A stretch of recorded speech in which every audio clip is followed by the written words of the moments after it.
firing this sniper down as well while he's there. Sniper goes down. Both of the Pumas go down. Beautiful, beautiful coordinated attack right there. This is just elegant, elegant play. I love seeing this kind of stuff here. Nothing fancy, no abusive tactics, no abusive skills, just good strategy. Like this would be good strategy in any game. This is not even just, you know, a Company of Heroes specific thing. This was just good tactics. You know, I attack from the front, I you know, feint a retreat, pull them forward a little bit, flank with a bunch of units, and just clear them all off the map. Just serious, serious loss of units there for the German player. I can't commend NuclearSensei more. I love seeing that kind of stuff. Beautiful, beautiful pimp play attack right there. And now he's got total board control. Now the name of the game here is how does he maintain control? Because immediately he's going to get a counterattack from whatever resupplies from what retreated earlier. So very smart. He's not going to fight over any of this stuff. He knows all of this right now. This whole chunk of the board right here is a bonus. He doesn't need to keep that to win. He's just going to hang on to it for the time being, make his opponent fight back for whatever he can hold on to it. But really, he wants to hold on to this south half of the map here with the 2 points. That's all he needs. A couple of mines going down here, not a bad idea. Again, when you're in territory that you know you're going to give up easily, mine it away so that when they chase you out of it, they have to run across mines to do so. Burgess Puma destroying the heavy cover that was there. Pack setting up nicely. Snipers beginning to snipe again. Vet 2 snipers, by the way. Pretty fierce looking thing. 6 kills. And we do see that he does have enough. He does have enough for a Calliope, so hopefully we'll see a Calliope sometime soon. Repairing the Greyhound in the back. And now everybody's retreating here. So like I said, just kind of capping what's out there and then letting the enemy cap it all again. Because once all that's done, it still leaves him ahead. So he doesn't care if he loses all that progress. Because he netted positive for the army units and that sort of thing. So all that's looking pretty good here. We'll see. And here comes the Calliope that I wanted to see. God, I love Calliopes. My favorite thing. So finally, 23 minutes in the game, we see NuclearSensei with an army, with a commander ability. And here it comes, firing away into where he knows all of the units are hanging right now. Sniper goes down. Close combat HMG team, or open combat HMG team, takes some serious kills. Looks like he's picking off one of the anti-tank squads as well, and forcing a retreat. A whole bunch of guys taken off out of nowhere. Really kind of leaving that area open. So now he can push back out there again and really take control of this side of the map. So good moves going on here. Just great timing on that Calliope here, allowing him to just recap everything again. So, once again, he doesn't need to keep this stuff, he just wants to keep the fighting happening here. He wants his opponent struggling to cap these points and recap these points because that just keeps Nuclear ahead and he knows it. So, Flamethrowers coming up here, putting a lot of pressure. Oh, but getting a little bit too close from the Vet 2 units and getting killed there. We've got the Pack and the open combat HMG, so a lot of HMGs. This is a regular one, but these are the open combat ones. Note these are Vet 2 HMGs at this point.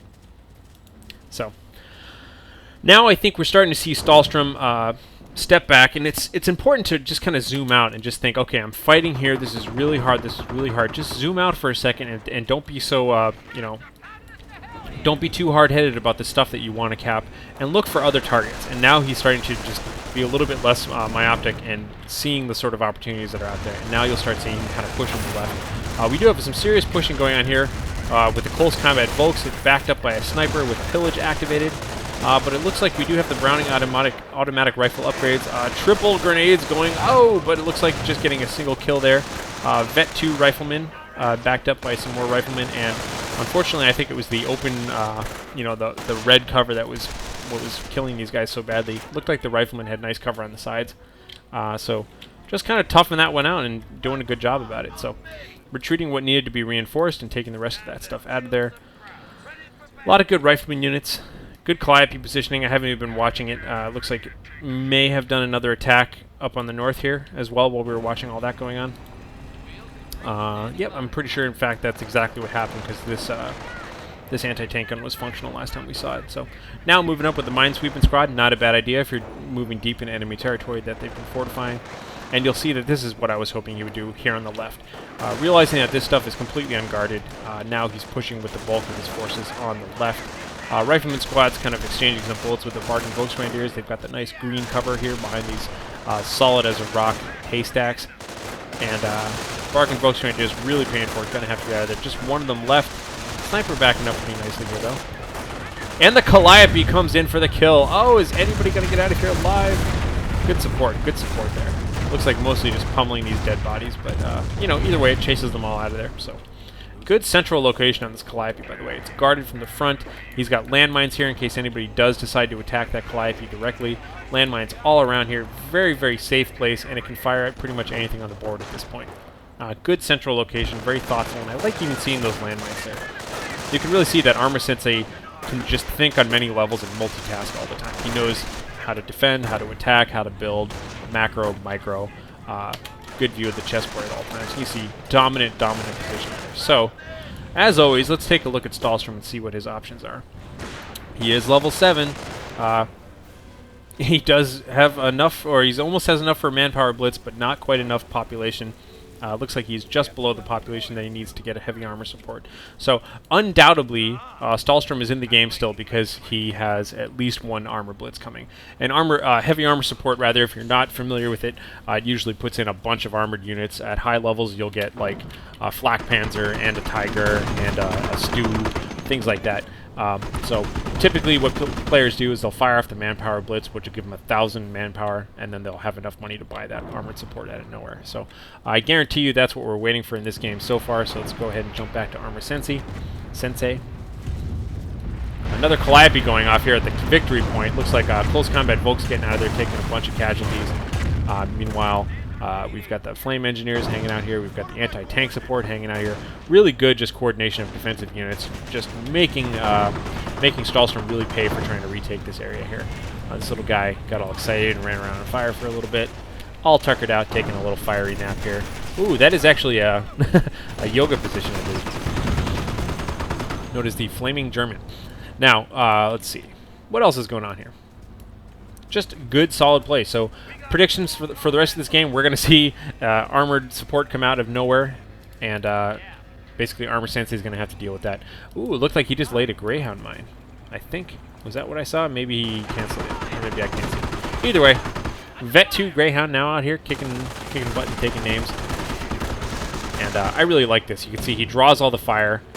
Oh, he even manages to kill the gunner and then flanks him with the rifleman. Again, good pairing of units. These are just good notes to take for anyone of any skill level. Just notice how he's using his units. He's not just blobbing them all together in one big control group. He's just kind of moving them all over the field. In fact, I'd be surprised to see if he really has... Whoa, we got spinning trees here just kind of raving out, it looks like. I'd be surprised to see if he has too many control groups at all. He might have some just to jump around the map, but really just kind of improvising with what you see on the field at that moment seems pretty effective. Looks like these minesweepers here detect ArmorSensei's mines and are capping this point. Close combat Volk's doing the same. Looks like they didn't quite get resupplied. There's probably one 90% done resupply guy in their squad. Double Vet 2 snipers moving out. And looks like our Sherman Calliope is moving in as well. He's well aware that there are units out here trying to capture stuff and is going to go ahead and do some serious damage to them, perhaps forcing them to retreat, getting one kill there, and the rest of these guys retreating through the rockets. And no more kills there. It looks like just doing some terrain damage and that sort of thing. But hey, it held on to that side of the map, and now he can run right up and recap it again. Notice the close coordination between units there. Right as that was done, he already had his reinforcements to that side of the map. Snipers poking around here, but again, they're just going to be a nuisance at this point. Looks like ArmorSensei is big enough not to worry too much about that. I like the fact that he's got the Pershing, by the way. I missed that entirely while all that other stuff was going in the south. He bought the Pershing, charged it on up, but I like that he knows that there's anti-tank support up here and some stuff, so he's leading off with infantry. He's got big, durable Vet 2 infantry here, armed to the teeth, and these guys can take a beating first and kind of soften up the front lines, and then the Pershing can come in. And here we have it. It looks like the manpower blitz went off, and then the armored backup is now coming in here. So Stahlstrom with his final push has got one Stug and one Tiger against a Pershing. And so looks like double sticky bombs on the Tiger right off the bat. That's never a good way to make an entrance. Probably some long-range shot going on here. I don't know how leveled this is. It's important to note, by the way, he only has one Calliope active, so he hasn't really leveled up his Calliope all the way yet. But like I said, this is a low-level player being played by a very good player. Calliope is coming in. This is just kind of icing on the cake here, but it looks like he happens not to get lucky. The vehicles all get out of the way. Tank maybe takes a little bit of incidental damage, but more more importantly, it exerts his dominant control over the front of that guy's base. So Stahlstrom pretty much camped entirely in his base, moving out with his Stug to see what he can get done, but Stugs kind of suck versus infantry, especially at close range with sticky bombs all over them. Sticky bomb on the front of the vehicle, and it destroys the engine on the back of the vehicle. Interesting. Very good sticky bomb. More sticky bombs. We have the Vet 2 Greyhound armor-penetrating Greyhound coming around here, doing some serious damage, and this poor Stug is just slowed and defeated, and nothing going on for Stahlstrom except for his Burning Tiger in his base. So, wonderful play by NuclearSensei there. Like I said, he's really popular on the GameReplays.org forums. Go ahead, check out some of his articles and that sort of thing. Go check out the website in general. Really good stuff. So thank you very much for listening. I hope you enjoyed this. Feel free to subscribe if you like my replays. Once again, I am HarlequinCoHO. Good night, good game, good luck.